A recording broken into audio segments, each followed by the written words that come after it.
Mastering modal verbs. Unveiling the power of must. Hello, language enthusiasts. Today, we're going to explore a very important topic in English grammar: using must for obligation. We'll talk about what must means, how to use it, and share lots of examples to help you understand and use this powerful modal verb.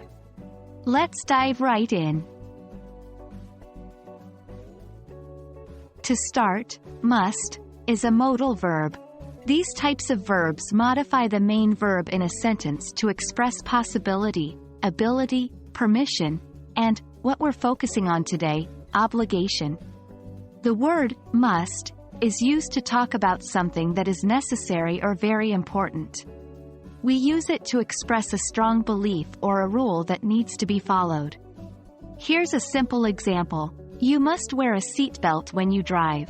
In this sentence, must signifies a law or rule that everyone should follow for their safety. Now, let's talk about how to use must in a sentence.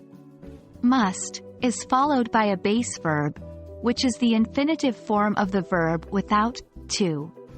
Here are a couple of examples. You must study for the test tomorrow.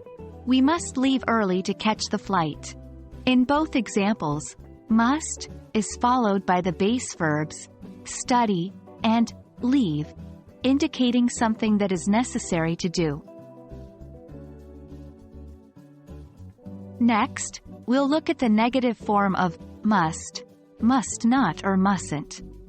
This is used to express prohibition, when something is not allowed or not permitted.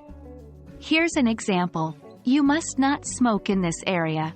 Here, must not indicates a prohibition or a rule against smoking in the area. When we ask questions with must, we typically do so to confirm an obligation or to express surprise or disbelief. Remember, when forming questions, the subject and must switch places. Example: must I wear a uniform to work? In this question, the speaker is asking if it's necessary to wear a uniform to work. And there you have it, friends. That's your quick guide to understanding and using the modal verb must.